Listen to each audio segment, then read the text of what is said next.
Coming up on 906-682-1270 is the phone number. Time to check in with Wyoming Liberty Group. And with us today, Amy Edmonds. I almost said Edwards. I'm glad they stuck your name up there. I would have completely gotten it wrong. And we're going to talk about the budget, I believe, this time around. And I've got some information here about it as well. How you doing today, Amy? I'm good. How are you, Glenn? Live and kicking. And while the feed seems a lot better than this time around, I'm guessing, and it's part of the problem you guys had with trying to log in, is although I've seen people do sessions like this on YouTube where they've had a dozen cameras, for some reason this is only allowing me to have about 3, and then it starts giving me problems. So I'll make sure to turn one, which is a problem because I had the box of Soylent Green here on the other camera angle. And if you don't know why she's laughing, then you haven't seen one of the best movies ever made, as far as I'm concerned. So let's go talk to Wyoming Liberty Group about the budget. The session is over. Is that right? Are they now officially done down there in Cheyenne, or are they mopping anything up? No, they're done. I drove past the Capitol this morning, and it's empty, thank goodness. You sound relieved about that. Okay. So empty now. Let's take a look at the budget, because on one hand, there's AP News improperly reporting, but then again, they're AP News. It's what they do. That, well, there's a 6.5% budget cut that has happened at some agencies, and the governor congratulated them. But when I had the governor on this program a while ago, I asked him, are we spending more or less? And he dodged the question. Are we spending more or less, Amy? More. Total increase in the general fund supplemental budget, it went up by 3.38%. So, and that is including the $61 million budget cut from the executive branch and the $660,000 budget cut from the judicial branch. So we increased the overall budget by 3.38%. Okay. Now, can we say that any of the cuts are good? Well, certainly we can. I mean, anytime agencies are made to go through the discipline of cutting, I think that's good overall. In a sort of micro sense, in a macro sense, the budget is still growing. All right, there's no way to get around that. Well, and I kind of look at it and wonder, are we going to wind up? I don't think we're going to wind up with a deficit anytime soon, but I got to wonder about our savings for the state. I mean, is it helping? Is it hurting our savings? You see where I'm going with this? I mean, I'm trying to figure out in the sense of a graph, if we're cutting some, but we're spending more, but we've started new programs, are we winding up better or worse overall? Well, every time that we start new programs, we're not ending up better overall. That's not one-time funding. It's ongoing funding. It'll continue to grow, and any program that gets started by the legislature grows. So in an overall effort to sort of remove government, slowly streamline it and remove it from our lives, I don't think we're there yet. I think the budget cuts have really simply been spurred on by worries about decreases in federal, the FMRs, the federal mineral royalties, the coal bonus monies, that sort of thing. Not really a decrease because we feel that government is becoming too intrusive and too large. Well, okay, now let's take a look at it. Supposedly this Friday, and I've been laughing about it all morning long, here comes that scary sequester, which, of course, they're not really cutting anything. But that's going to bring, apparently, some a little bit less revenue from the feds into the state. How does that affect us? Well, I haven't looked too closely. I know I've heard that the schools, or the Department of Ed is saying they're going to lose $1.5 million in federal funds. And certainly there's no call for the state to sort of make up the difference. So there may be some things we'll see in schools if it's, and I don't know exactly what it is. So we may actually see a little difference on the ground. But I guess our response would simply be that anytime we can remove the federal government and federal government programs from the state's in better shape. If you have something in your budget that you can't control, it's a scary thing. And Wyoming needs to get off of the federal monies. Well, and I agree with you on that. I'm just noticing that as federal money begins to dry up, and of course this cut, again, the sequester is nothing. They've slowed down the rate of growth, and even then by a minute amount. But even then, the federal money begins to dry up, and so the state of Wyoming is going to have to start readjusting their budget. I'm going to take a guess that some of that's probably going to happen this year. It might well. One of the things we're embarking on here at the Wyoming Liberty Group is we're actually going to do a federal programs roadmap, and we are going to roadmap every single federal program in the state and take a look at them, not just from the fiscal dollar side, but also from the actual, what I call footprint. What are those monies actually doing in the state? Where are they being used in communities? What are they doing? And are there places where we can immediately start looking at low-hanging fruit, removing federal dollars that don't have much of a footprint at all, that we just simply don't need, and go from there. All right. Now, I'm probably going to ask you a question here that you were completely unprepared for, but if you could start cutting things out of Wyoming budget, out of Wyoming money, do you have a wish list of things that you would just like to either reduce or cut out altogether? I think everyone does. I think there are, I mean, if I had my wish, I would get rid of the Department of Education immediately. I think we don't need those kinds of heavy-handed bureaucratic agencies that destroy choice and opportunity. We certainly could get rid of, the one kudos I'll give to the governor this year is that he did set some money aside to go through sort of a deregulation. We through rules and regulations, our state agencies continue to sort of grow into the private sector by rule and regulation. They're making more rules around programs, and it's like roots that grow and grow and grow. The governor wants to take a look at that. I think that is a great idea. We need to start deregulating, getting rid of all of these rules that affect our small business owners all over the state, businesses that really just, I think, stifle the private sector. Well, and as I take a look at some of that growth, and part of the conversation I had with the governor when he called in was, for me, it's not rules and regulations. I refuse to call them that. They're writing laws. We have agencies writing laws. I take a look at laws with two criteria here. One of two things. Either I have to do it or else, or I'm caught and I'm punished. So in that sense, like any other government, I don't care if you're talking about cities all the way up to the federal government, I don't care what state that you're in. We're dealing with a lot of agencies here in the state of Wyoming who have taken on lawmaking ability, and that power was given to them by the legislators. And then, of course, the next thing that happens is they start trying to grow and grab more money, And so I would say that the governor's right. There's a lot of agencies that are growing. I would say even growing out of control. So we probably need to take a better look at that. What is on the list in front of you there of realistic cuts that were made? Is there anything there that we can really say this was a real cut made in the state of Wyoming? Most of the cuts, so the governor did this across the board, the governor and the legislature, so most of the cuts that we saw were administrative dollars. Agencies usually went into and offered up travel money, some contract monies, just sort of across the board. Some of them tried to do very clever things, like they tried to take an employee that was half general fund and half federally funded and make them all federally funded and call that a cut. Right. Because remember, I don't know if your listeners know, but the cuts were called for only on the general fund side of the state budget. Wyoming's state budget is about over $8 billion, but only let's see, where are we at? We're at $3,327,203,233. That's all of that is general fund money. So we were only cutting, the legislature and the governor was only calling for cuts on that side of it. So agencies would do clever things like try to sort of shift their salary monies over to federal dollars and call that a cut. Right. Can you give me, again, I know I'm put on the spot with some of this, but we grow, we end up spending more money in this next budget than we did the last, but even though this wasn't a budget session, but still we grew. Can you give me a ballpark, let's say, percentage of what we grew by? I mean, any idea? I'm trying to get a visual on how much we grew by in the state of Wyoming. Yeah, I can just walk you through some of the numbers. So okay. The overall general fund spending increases were 3.38%, and that's out of our general fund. Like I said, we went from $3.2 billion to $3.3 billion. We also, the school foundation account, which is another account that we have, grew by about 1%, going from $1.6 billion, going up to about $1.6 billion.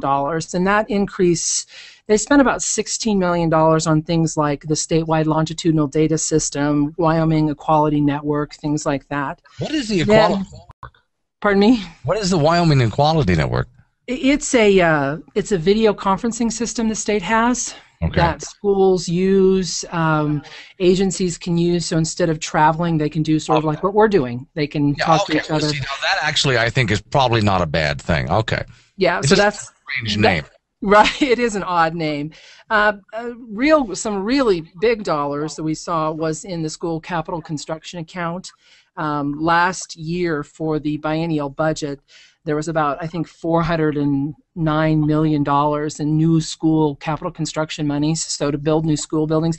They increased that by $209 million more for a total of almost $750 million. So $740 million is going to be spent. Well, I don't know if they're going to get it all spent in 2 years, but to build more school buildings. So that was a significant increase. Some of the big complaints that I had, and I, again, tossed this at the governor and Speaker of the House, Lubnow, and some other people as well. I had a problem. Okay, let's go ahead and build a visitor center in Wright. Sorry, not a tourist attraction here, I don't see. We bought some ranches. One of them was here in Campbell County. I don't see the purpose of buying ranches. So in other words, I looked at all sorts of projects where they could have cut, and Lord, the savings that I saw, but those things weren't considered, were they? We keep shelling money out for pet projects. Yeah, we do. I mean, there's a tremendous amount of money in these last 10 years of budgets, and that's one of the things that I'm working on is this 10-year review of the budgets in sort of what everyone likes to call one-time expenditures, capital construction. They're never one time because once you build a building, you have to keep the lights on and keep it going and put employees in there and all that stuff. But absolutely, capital construction is huge in Wyoming, and we spend a lot of money. Well, $750 million just in 2 years to build schools. All right. Amy Edmonds is on the Ustream right now, joining us from Wyoming Liberty Group down in Cheyenne. More with her in just a moment. Amy Edmonds is joining me from Wyoming Liberty Group. 9:20 is the time. 682-1270 is the phone number. So, Amy, I have Speaker of the House Lubnow coming in probably sometime next week. He always comes in and gives us an update on what's going on over here. And I do want to ask him spending. And of course, he's pretty good at answering my questions, but I'm looking at him going, how do I really stick it to him here? Because we went through a whole, what was not supposed to be really a budget session here, but let's face it, there's a lot of budget items that were in this session, especially because the governor wanted to reduce some spending here. What am I asking him about that I should really be asking him about? Well, there's a lot of money in there that I think, one of them is the state went ahead and the governor asked for $20 million more for local governments. Well, what purpose? It went through the usual, the state has a distribution formula, so Okay. The locals will use a certain percentage for capital construction things, and they can use a certain percentage for administrative items. So, but they're getting $20 million. Now, that's on top of the fact that we passed a fuel tax. Locals are going to get a portion of that for road construction. They had already gotten, I believe, $40 or $50 million last year. So, we have a tremendous amount of money going to our local governments, continuing to go, and they continue to say how much they still need more. Right. That's a good question. Yeah, I never hear them say that they need less. They always need more, and that's part of the problem that I have here. Right, exactly. So, those sorts of things. The governor asked for pay increases for state employees. He also wanted merit pay and a bunch of other things. He ultimately only got a 1% retention pay one time. So all state employees are going to get 1% a check for 1% of their salary. And the K through 12 is going to get up to 1%. So that was, I think it was about $6.7 million for the state employees and about $8.1 million for K through 12. So there's a little salary increase they're all going to get. Did you hear anything? Because I remember asking some questions, but again, it's tough getting some answers out of these guys. We were having problems with the state pension, and because at some point that becomes insolvent. Did we ever solve that, or is that going to end up busting the budget at some point? No, that hasn't been solved. They continue to kick that can down the road. They did make some increases, so employees are going to be paying in a little bit more. But no, that problem has not been solved, and the state ultimately, will face that if times get tough. Okay. Now, as I take a look at the money, I know we have to set some aside possible fires down the road. That was discussed. That's a legitimate issue. I think we got fires. We got to go ahead and take care of that. Yep. Okay, roads, we're going to go ahead and raise the tax on, the fuel tax goes up. But again, I looked at places there. I thought there were plenty of places we could cut to meet taking care of our roads. What do you think? Oh, absolutely. Absolutely. I mean, the Department of Transportation asked for $50 million. We could have removed monies from local governments. We could have removed monies from several other places to make up for that $50 million. Instead, they chose to go ahead and do a fuel tax that will bring in about $71 to $76 million. I think that's going to be an ongoing request, though, from the Department of Transportation to get more money. These kinds of things just keep reminding us that the real reduction of state government is incredibly important for the long-term health of the state. Well, yeah, because I don't know about you, but I see a bit of a crash coming down the road, and I hope I'm wrong. But when I take a look at the state of the economy and the state of the federal government, I see a bit of a crash coming down the road. And yet at the end of this session, correct me if I'm wrong, it looks to me like with the state of Wyoming, we wound up with higher taxes and more spending in the end. We did. That's a perfect analysis. Yes, we did. The state definitely spent more. The budget grew, and they did raise taxes. So that's indeed true.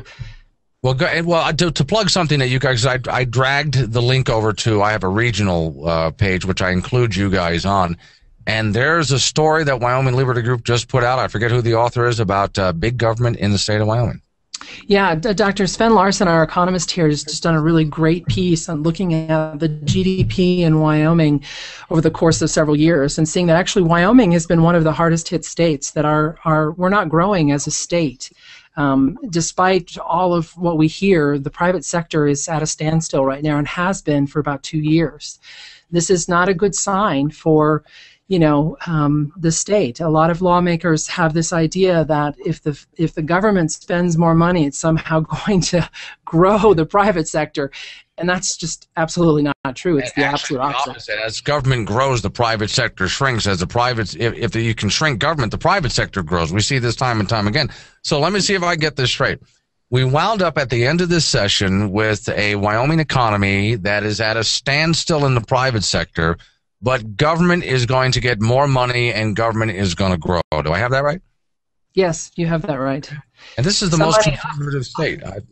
Obviously, the state government's putting a tremendous amount of money into road construction that'll go to some private contractors and school construction that will go to some private school contractors. But overall, the state's at a standstill in the private sector.